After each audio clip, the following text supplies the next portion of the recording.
Good morning, Division 15.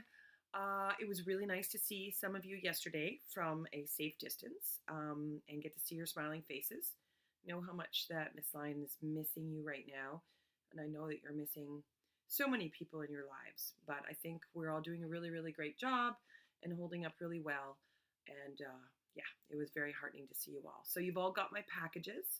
Hopefully there was some fun surprises in there and lots of really good work for you guys to do. Please don't be overwhelmed by it all and just do a couple of pages when it feels right for you. And hopefully there's some really fun creative ideas. As you might see, I've got my mascot back.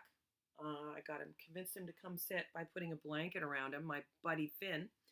Yeah, I hope you enjoyed the end of our last story, The Magic Treehouse number 7. Miss Lyon is going to read the first part of The Magic Treehouse number 8. This one's called Midnight on the Moon. And I think we're looking for our last fourth thing. So we got a mango from the Amazon, a moonstone from the time of the ninjas in Japan, and just on our last one, we got a mammoth bone, which was shaped into a flute. So 3 items, all beginning with M. And now we're going to the moon. Let's see what happens here. This story, I believe, has a prologue, but we discussed it last time. We don't need to read the prologue. We know about the story. So here we go. Chapter 1 is called By Moonlight. Jack, whispered a voice. Jack opened his eyes and he saw a figure in the moonlight. Wake up! Get dressed! It was his sister Annie. Jack turned on his lamp, rubbed his eyes, and Annie was standing beside his bed. She wore jeans and a t-shirt. Let's go to the treehouse, she said. Well, what time is it? Can you hear that banging? 2 houses down, a house is getting a new roof on. So, of course, during my story time, I can hear the banging. I wonder if that's going to bother us. I think we just go for it. Don't look at your clock, said Annie. Just come. But, oh, it's midnight. It's too dark. No, it isn't. The moon makes it bright enough. We can see, said Annie. Oh, can't we wait until morning, said Jack. No, we need to go now, said Annie. We've got to find the 4th M thing. And I have a feeling that this moon is going to help us.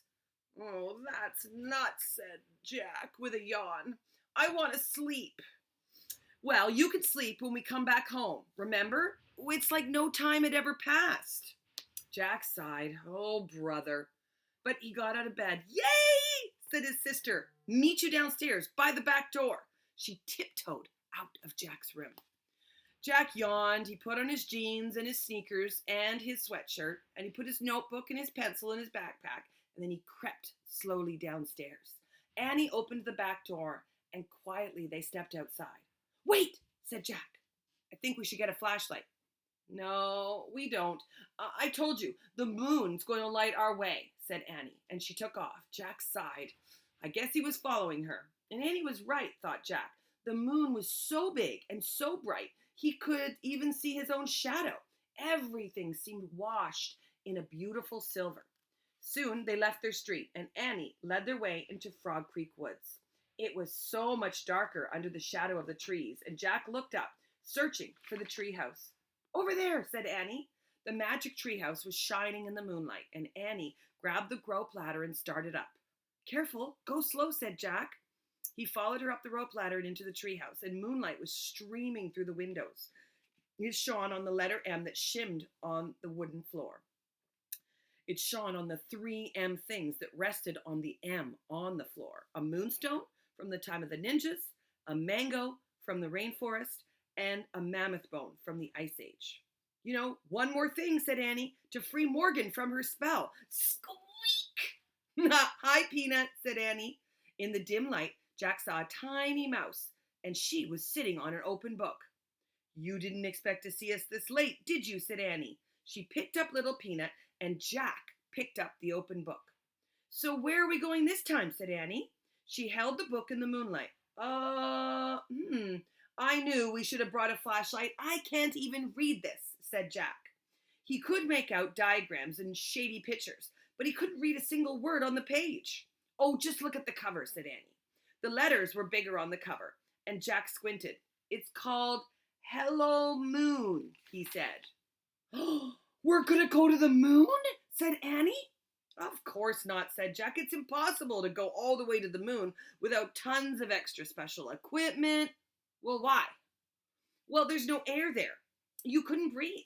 Not only that, we'd both boil to death in the day and we'd freeze to death at night. Oh, yikes. So where do you think we're going to go? Said Annie. Well, maybe a place where people train to be astronauts, said Jack. Oh, well, that sounds cool, said Annie. Yeah, he said. He always wanted to meet a real live astronaut and a space scientist. So say the wish, said Annie. So Jack opened the book and he pointed to a picture of a dome-shaped structure and said, I wish I could go there. And that's actually a picture of them going up into the treehouse from earlier in the story. The wind started to blow. The treehouse began to spin. It spun faster and faster, and then everything was silent. Absolutely silent. As quiet and still as silent could be. Chapter 2 is called Space Motel. Jack opened his eyes and he looked out the window. The treehouse had landed inside a large white room. What kind of place of training is this? Said Annie. I don't know, said Jack. The room was round, it had no windows, it had white floors and a curved wall lit by really bright lights. Hello? Said Annie.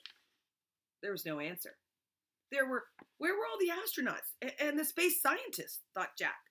You know, I don't think anybody's here, said Annie. Well, how do you know, said Jack. Well, I can kind of feel it. It feels empty. Well, I think we better find out where here is, said Jack. He looked at the page in the moon book and he read the words below the picture of the dome. The moon base was built on the moon in the year 2031. The top of the dome slides open to let spacecrafts enter and leave. Oh, man, said Jack. Well, what's wrong? Asked Annie. Jack's heart began to pound with excitement. He could hardly speak. You know, we've landed inside a moon base, he said. So, said Annie. So the moon base is on the moon, said Jack. Oh, well, you mean we're on the moon right now? She asked. Jack shook his head. The book says that this moon base was built in 2031. So this book was written like after us, which means that we have gone to the future. Wow, said Annie. That's awesome. Morgan must have found libraries in time to borrow it from, like a future library that doesn't exist already. Right, said Jack. And now we're in the future. We're on the moon. Squeak, squeak. Jack and Annie looked at Peanut the mouse. The mouse was running in circles crazy around. Aw, poor Peanut, said Annie.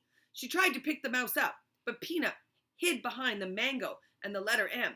Well, maybe she's nervous about being on the moon, said Annie. Well, she's not the only one, said Jack. He let out a deep breath and pushed his glasses back into place. So what is a moon base? Said Annie. Jack looked at the book and he read it out loud. Scientists visit the moon for short periods of time. They eat and sleep in the moon base. It's like a moon hotel, said Annie. Oh, I guess so, said Jack. So he read more.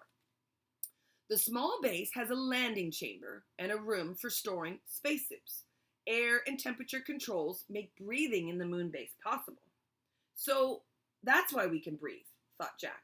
Let's explore, said Annie. We've got to find the fourth thing so Morgan can be freed. No, I think we should take a look at the map here in the book, he said. So he pulled out his notebook. Well, go ahead. You study the map, said Annie. I'm going to look. Jack opened and copied the map. Then he drew it in the treehouse. There's a picture of the map that he drew. Map of the moon base. Okay, he said, pointing to the X on the drawing. We're here, and Jack looked up, and guess what? Annie was gone. Oh, brother, thought Jack. She always does this to me. And as usual, she'd left him. But before he could even make a plan, you know how Jack liked to make a plan.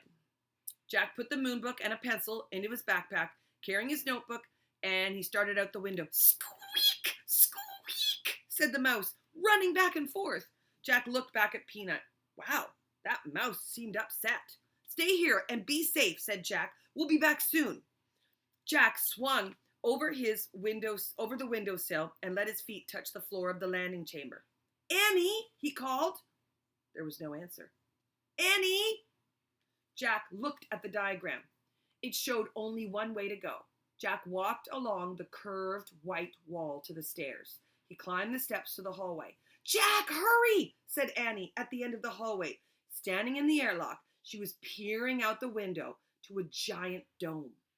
Jack hurried towards her, and Annie stepped aside so he could look out the window too. Man, said Jack. What he saw took his breath away. He stared at the rocky gray land. The land was filled with giant craters and tall moon mountains. And the sun was shining, and the sky was ink black. Say hi to the moon, said Annie softly. Chapter 3 is called Open Sesame. The fourth M must be out there, said Annie, on the moon. Beside the door was a button with the word open on it. And Annie reached her hand up to touch it. Wait, said Jack. There's no air out there on the moon. We can't just go out there, remember? Oh, right, said Annie. Well, I think we've got to find that M thing. Let's go look. Let's see what the book says, said Jack. He pulled the book out from his backpack and he flipped through it till he found a page that showed the surface of the moon, and he read, It takes 14 Earth days to equal 1 day on the moon. That's interesting. No air protects the moon from the sun's rays, so in daytime, the temperature of the moon can reach 260 degrees. Wow. Jack looked at Annie. I told you, our blood's going to boil out there. Oh, yuck, said Annie. So Jack kept reading. Moon scientists wear spacesuits, which have controls to keep them from getting too hot or too cold. They have tanks which provide up to 2 hours of oxygen. Well, let's go get a spacesuit, said Annie. She looked around and then trotted back down the hall. Maybe down there. Jack studied the map. Let's try to find the spacesuit room. Don't look at the map, said Annie. Just look at the real rooms. They're right here. Jack glanced up and Annie was peering through a doorway. There's a ton of space stuff in here, she said. And Jack looked. Bulky white suits were hanging on hangers. Air tanks, helmets, gloves, and boots sat in neat rows on the shelves. Wow, it's like armored suit room in the castles, but different, said Jack. Yeah, only that armor was way heavier than this. Well, let's pick out the smallest stuff, said Jack. The suits can go right over all of our clothes. Annie found the smallest white suit she could, and Jack found the next smallest, and they stepped into them. Then Annie locked Jack's air tank into place. Thanks, he said, and then he did the same for her. Thank you. Gloves, said Jack, and he and Annie put on giant white gloves. Boots, said Annie, and they each pulled on giant white boots. Helmets, they said next. Wow, these are pretty light. I thought they'd be like that night helmet. Jack and Annie put the helmets on, and they locked each other into place. I'll show you a picture of that. That's a good one.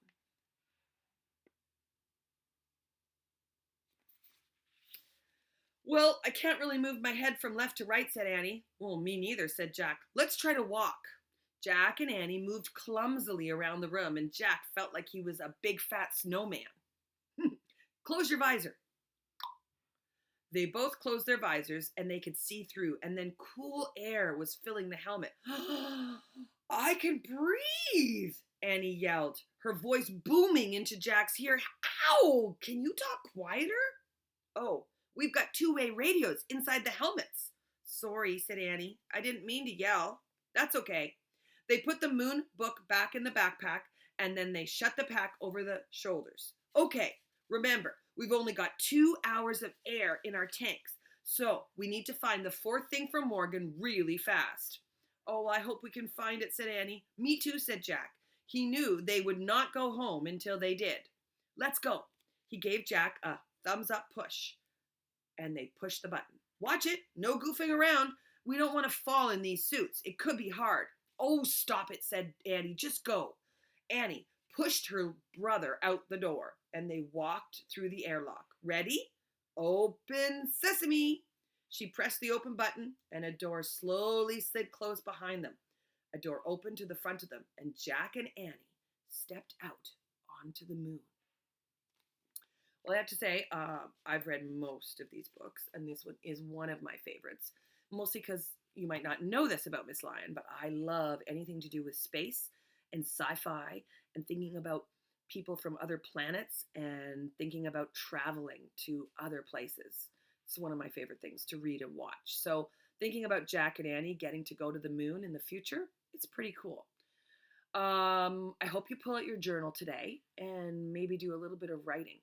Whatever's inspiring you, you could write a little bit about the last story we read, or maybe how you feel about being able to go to the moon. Be a good topic. Couple of sentences. Remember, spelling, it doesn't always have to be perfect as long as you're sounding things out and giving me a big, bold, and beautiful picture. All right, until tomorrow, bye Division 15.